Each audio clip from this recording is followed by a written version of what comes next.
Eder. Mac. Pallister. Da alcune dichiarazioni degli amici di Liliana, sono emersi particolari che attengono alle dinamiche della coppia, ai comportamenti di ciascuno con i diretti familiari. Ad atteggiamenti tenuti da Mister Sebastiano Visintin dopo la scomparsa della moglie e prima del rinvenimento del suo cadavere, che meritano di essere approfonditi e valutati. Ad esempio, un noto amico della Carnia affermerà dopo 4-5 giorni che è scomparsa Lilly, in un momento in cui non si sapeva niente di Lilly. Che il marito è andato da Laura e da Giuseppe a pranzo e che ha fatto? Gli ha portato la macchinetta fotografica più un cuoricino che era di Lilly, che teneva sempre sul comodino e l'ha lasciato lì da Laura e da Giuseppe detto Pino, dicendogli di darla a me, e il cuoricino a mia figlia, a cui Lilly era legatissima. Che era il cuoricino di Lilly che ci teneva che mi fosse consegnato. Allora io quello che mi sono chiesto e che ci chiedemmo tutti quanti. Ma a questo gli è scomparsa la moglie da 4-5 giorni, sta a pensare a portare il cuoricino o la macchina fotografica a noi. Ma poi se tu dopo 4-5 giorni già porti il cuoricino a mia figlia per dirgli questo è di Lilly, che vuol dire che Lilly non ci sta più. Ma come fai a fare una cosa del genere? E questa è una cosa. Dopo una settimana, più o meno, 10 giorni da sta cosa qua, forse una settimana o 2, forse una settimana, io sono stato da Laura e ho preso sta macchinetta e sto cuoricino. Sebastiano è venuto qua da me a pranzo, m'ha chiamato e m'ha detto, posso venire a trovarti, voglio stare un po' insieme a te, questo e quell'altro. Dico, vabbè. Viene qua e porta a mia figlia, sempre a mia figlia, sai quei topolini che lui diceva che Lilly portava sempre appresso e che non lasciava mai? Che lei si portava qua, si portava in macchina, ce li aveva sempre appresso. Ha portato i 3 topolini, Adana, azzurro, nero, a mia figlia, se l'ha abbracciata, gli ha dato il bacetto, le ha detto Lilly ti voleva bene. Tutta sta scena qua, però io dico, Lilly ancora non s'era trovata, ancora non si sapeva niente, perché fai una cosa del genere, se tu ancora non sai niente? Gli amici Laura De Grassi e Pino Gramegna, sentiti invece in data 21 febbraio 2022, confermano ed integrano il racconto precedente. Laura De Grassi dirà che Sebastiano è venuto a casa nostra il 16 dicembre. 2 giorni dopo che Lilly non c'era più e mi ha lasciato una macchina professionale fotografica di Lilly e dentro la custodia della macchina fotografica mi dice ti lascio anche un cuore d'oro. Al che io mi sono allertata e ho detto, no, perché se succede qualcosa che vengono ladri a casa mia, son villette a schiere di furti ce ne son stati. No, fammi vedere questo cuore, perché voglio rendermi conto di che responsabilità mi dai. C'era scritto Lilly e Sebastiano per sempre.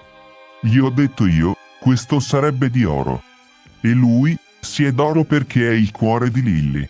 Vabbè, te li lascio qua, quando vedi l'amico della Carnia glieli consegni. Dopo il 19 dicembre l'amico della Carnia è venuto a prendersi la macchina fotografica. Laura dirà anche che a degli amici di Gorizia ha regalato una bici di Liliana prima di Natale, prima che fosse trovato il corpo di Lilly. Il predetto amico della Carnia inoltre aggiunge: Laura m'ha detto che Sebastiano con Lilly quando sono andati da loro avevano avuto una discussione perché Sebastiano aveva detto che voleva prendere un telefono per la nipote che costava circa 1400 euro, una cosa del genere che Lilly non voleva assolutamente. Quanto detto dall'amico della Carnia viene confermato da Laura e Pino. Laura dirà che lei era stufa del fatto dei soldi, sì, ogni tanto lo diceva, ma discutere non li abbiamo mai visti discutere. Solo l'ultima volta, prima che Lilly sparisse, e dopo l'8 dicembre, qui davanti che avevano lasciato la macchina per andare in bicicletta. A distanza li ho sentiti parlare, ero di fuori sul cancello a salutarli e ho detto: Senti, ma hai sentito tuo figlio? Ogni tanto io, sporadicamente gli chiedevo come va con tuo figlio e la bambina, la nipote, e lui mi dice: Ah, quella lì, mi ha telefonato soltanto per chiedermi se gli compravo un telefono Apple, un iPhone di 1400 euro, Al che Lily ha detto in goriziano, che si arrangino, io non tiro fuori i soldi. Questa circostanza trova un'ulteriore conferma, da parte di un altro amico ascoltato in data 18 febbraio 2022. Una settimana prima che loro venissero a casa nostra, quindi una settimana prima del 13 dicembre 2021, 1 o 2 settimane prima, non mi ricordo la ragione per cui mi ha fatto questo racconto. Sebastiano mi ha detto che suo figlio aveva bisogno di soldi, cioè è venuto fuori questo argomento soldi. È venuto a casa sua e ha detto che aveva bisogno di soldi per comprare un regalo per sua figlia, una quantità notevole. Sebastiano mi ha detto che ha detto al figlio, e c'era anche Liliana lì, quindi non è stato detto da soli, guarda che non ti posso aiutare, perché io mi do da fare, cerco di fare un po' di soldi. Mentre tu non fai niente, il figlioletto non l'ha presa tanto bene, il racconto finisce così. Un'altra testimone dirà quanto segue. Giovedì 16, ore 11:10 circa sull'autobus numero 10 altezza inizi via Mazzini partendo dalle Rive, direzione Valmaura, una signora piccolina con giubbotto grigio chiaro, forse occhiali se ben ricordo. Montatura chiara forse argento, capelli chiari grigi, cercava un posto che non fosse vicino alle uscite per via dell'aria fredda. Ha fatto su e giù per il bus un po' perplessa prima di decidere dove mettersi. La vedevo un po' persa su un autobus vuoto e avrebbe potuto sedersi ovunque. Mi sono ricordata del dettaglio del cimitero e quell'autobus era diretto in quella zona. Poi penso di aver visto la donna scomparsa anche in un'altra occasione. Un'altra testimone dirà che il giorno 22 dicembre tra le 9 e le 9:10 del mattino, mentre transitavo nei pressi dell'ingresso inferiore dell'ospedale maggiore, ho visto una signora che assomigliava molto a quella ritratta nei post. Questa donna era alta più o meno come me, cioè circa 1,60 m. Indossava pantaloni neri stretti a tubo molto simili a quelli che avevo visto in una foto della scomparsa pubblicata in altre occasioni. La fisicità della donna che ho scorto vicino all'ospedale, molto magra, ricordava quella di Liliana. Quella donna non indossava la mascherina e quindi l'ho vista bene in viso. Posso dire che assomigliava molto alla signora Liliana.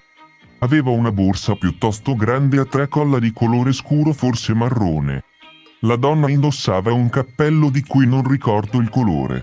Indossava inoltre una giacca sportiva corta e aderente, credo trapuntata, forse del tipo piumino, di colore rosso ruggine. Nell'occasione camminava a passo spedito con direzione via Stuparik. Non sono in grado di dire se questa signora possa essere entrata nell'ospedale o possa aver proseguito su via Stuparik. Aveva poi una camminata particolare con la gamba sinistra che sembrava leggermente più cedevole della destra. Ho cercato su Facebook altre foto della donna scomparsa e mi sono convinta che potesse essere quella da me vista. Ciò considerato, ho lasciato un messaggio su Messenger al marito, Sebastiano Visentin, che non conoscevo. Gli ho scritto: buongiorno, il giorno 22 o 23 dicembre mi ha superato sul marciapiede dell'ospedale maggiore una signora molto simile a sua moglie. Se posso esserle d'aiuto mi chiami. Visto che il destinatario di quel messaggio non lo visualizzava, ho ritenuto di chiamare il 112 e di segnalare il contesto. Dopo aver chiamato le forze dell'ordine ho inviato un ulteriore messaggio a Visintin e gli ho scritto: dato che non ha ancora letto, voglio avvisarla che ho comunicato quello che ho visto al 112. Dopo un certo lasso di tempo lui legge il messaggio e mi risponde: grazie mille, ti sono molto grato. Ma non mi ha richiamata, ma io gli ho inviato un ulteriore messaggio contenente 2 immagini della signora che mi ricordavano tantissimo il viso della donna che avevo visto. Lui non mi ha risposto, ma mi ha inviato il simbolo della mano chiusa a pugno con il pollice alzato. È la prima volta che mi succede di vedere degli scomparsi, ma sono rimasta molto coinvolta da questa storia che mi ricorda quella che avevo vissuto con una mia amica che aveva avuto un ictus e aveva perso la memoria. Un'altra persona dichiarerà quanto segue. Lunedì 5 settembre, verso le 13:15, l'addetto al ritiro della corrispondenza delle cassette rosse, posizionate all'esterno dell'ufficio postale, ha avvisato di aver trovato in una di queste un foglietto bianco, chiuso su se stesso e pinzato in un angolo. L'ho aperto e sul foglietto c'era scritto in scrittura al computer: Liliana Resinovic non si è suicidata. La donna è stata uccisa dal marito con la complicità del figlio di lui. Il cadavere è stato nascosto per parecchio tempo nella casa popolare in cui aveva vissuto la madre. Dopo la morte dell'anziana, la casa non è stata più riassegnata e si trova in stato di abbandono. Pochi giorni prima del ritrovamento il corpo è stato portato nel parco di San Giovanni. L'addetto mi ha riferito che non era la prima volta che trovava un foglietto del genere durante i prelievi che aveva effettuato in altre cassette rosse. Ehi, non dimenticare di iscriverti a questo canale.